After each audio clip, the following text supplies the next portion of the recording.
Hey ladies, this is your gentle reminder to remember that every person who perceives you to be beautiful is not always going to nurture your beauty. In a lot of cases, they're going to try to coerce you, conquer you, or critique you. Okay, it's one of the 3 C's: coerce, conquer, or critique. Specifically, men can be very strategic when it comes to beautiful women and in relationships with women. And I find that when a man is deep in red pill content and that's sort of his whole life, and he centers his entire existence around the teachings of degenerate men like that, they go after women who they feel intimidated by, maybe a little jealous of, maybe they feel like she might be out of his league, so on and so forth.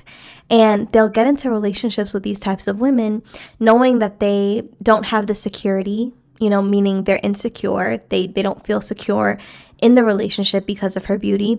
They don't have the mental capacity to have deep conversation, to nurture her emotions.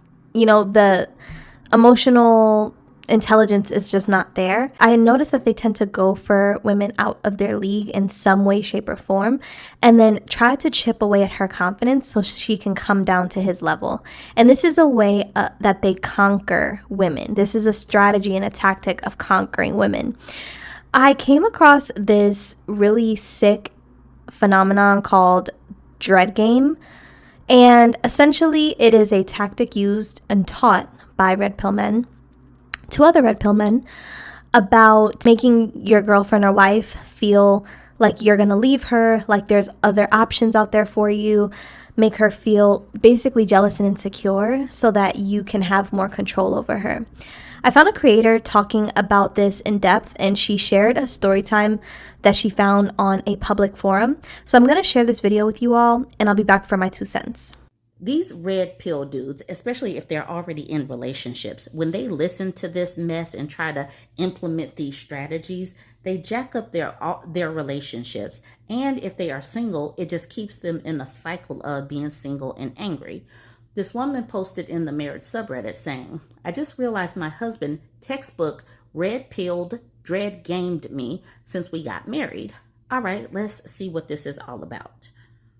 I saw a post on THT from a husband that honestly could have been mine. He laid out how he went too far with the dread game on his wife, and now he's ruined her mental health. I had no idea dread game was an actual thing.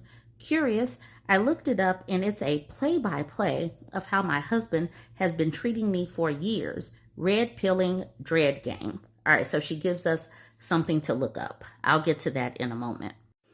In the last few months, I finally came out of my shell and talked to someone that at least showed me his manipulation and allowed me to stand up to it somewhat.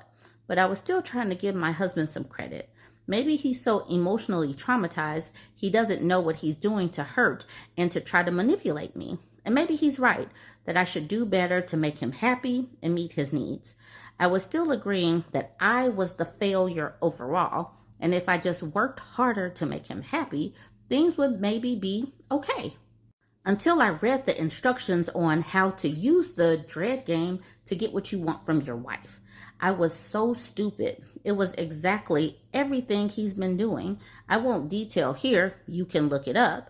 It was so exact that the red pilling explained if I started to stand up for myself, as I did a few months ago, how to handle my defiance and regain control through sympathy. Everything he's been doing since I started to have a slight backbone a few months ago. I feel disgusting, like a science project. There's no possible way a person can love you and do this to someone. I mentioned to him, "Hey, have you ever heard of dread game?" offhanded. And he quickly said he hadn't heard of it and asked an unrelated question about insurance. If he didn't know what it was, he would never ask, "What is that? Why would you ask?" It's like he was embarrassed that I now know. I'm making plans, but please, everyone here, look it up if you have not heard about it. It's eye-opening. I can't believe I wasted so many years being purposefully manipulated. I really just thought he was so damaged he couldn't possibly know how he's treating me. How blind. Court said, Bourbon Bougie, come look at this. And I am absolutely glad that I was tagged in this, because why are you still using these dumb tactics on a spouse? You already got her. Why are you still doing this?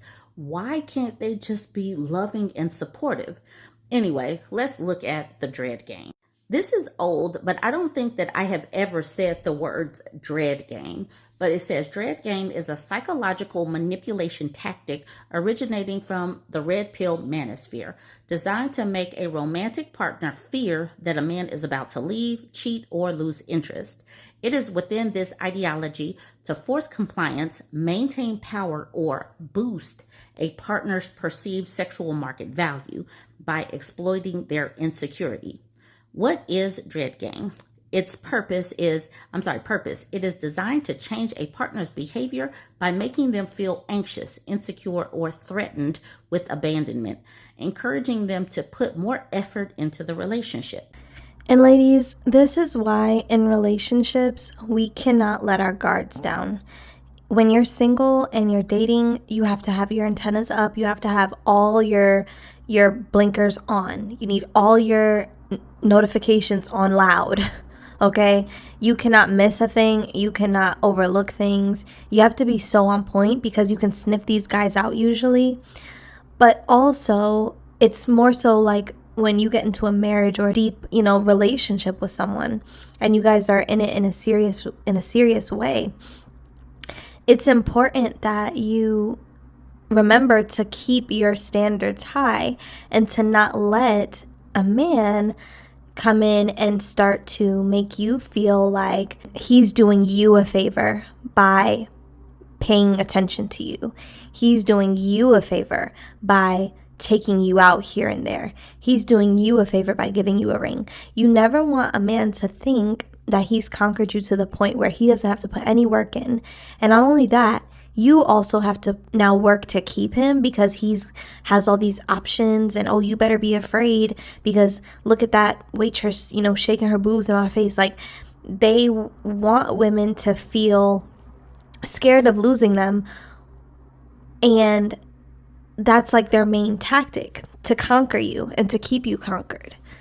And I think it's very important that we wake up to the manipulation tactics that are out there. We talk a lot about it on this channel when it comes to women. I don't really get on the men too much. There are a few videos where I speak on, dating, relationships, and men and stuff. I try to keep it to a minimum because you know what I'm saying? I'm not really trying to go that deep into it.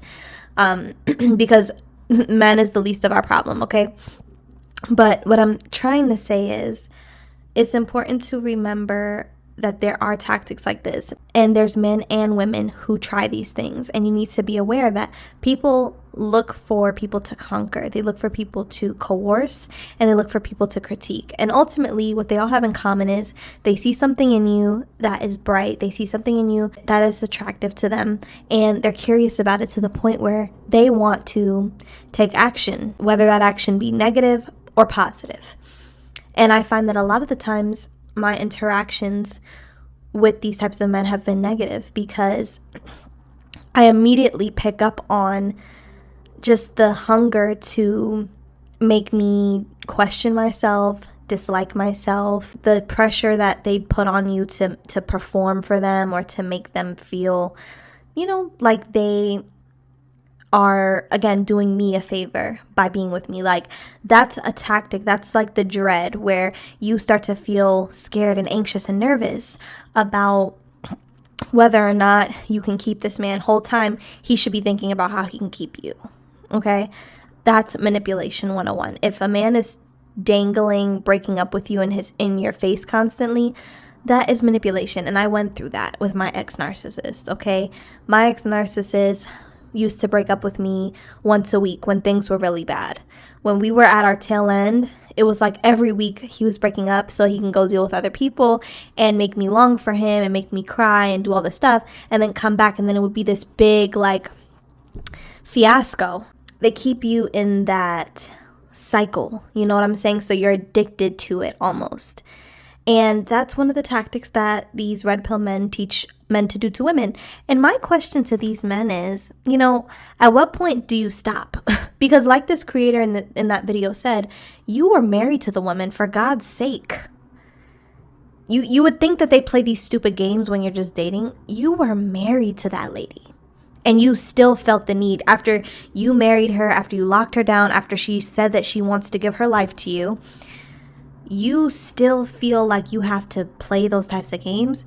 You can't be satisfied. Men like that, like, they scare me, because what do you mean I have proven my love to you and devotion to you by marrying you, and you still feel like you have to use manipulation tactics, negging, and fear tactics to keep me in line? What do you mean? I thought me saying I would marry you is enough proof, And yeah, it just freaks me out that these people are so hell-bent on conquering beautiful women who they feel intimidated by, and simply get into relationships with you just to knock you down a few pegs. Like, you always have to be on alert for narcissistic men like this who, they constantly triangulate you with other women, and it's always like a fear-mongering, fear tactic type of thing where they dangle the abandonment in your face and make you feel like you have to walk on eggshells, or you have to do everything you can to please him, or he's going to leave you. Like, everything is high stakes and high intensity. It's never you guys are chilling, you're on an even playing field, you're in a healthy situation. It's always unhealthy, high stakes, high intensity, high cortisol. Everything is just heightened emotions. Like, it's never like, we're in year 1 of our relationship, we're in year 2, year 3, and we had this milestone and that milestone. The milestones in toxic situations are the woman making it through the challenge that the guy set up for her, or else he would have left. Like, you know what I'm saying? Those are their milestones, where she beats the challenge that he put in front of her to fearmonger her into being controlling and into her staying with him. I wish better for my sisters. I wish better for you guys. And I've been there. I was naive. I was young. I was very, very young when someone was pulling these exact same tactics on me. And so, I know that there's someone out there that needed to hear this. I know it doesn't apply to everyone, but there are a lot of girls and women who are still learning about the narcissistic archetype and what that looks like when it comes to men and dating and relationships. So ladies, drop down in the comment section and let me know your thoughts on this very niche topic. I'd love to hear your thoughts down below. I'll also be leaving my email in the description box so you can share your stories with me there as well. Have a lovely day, ladies.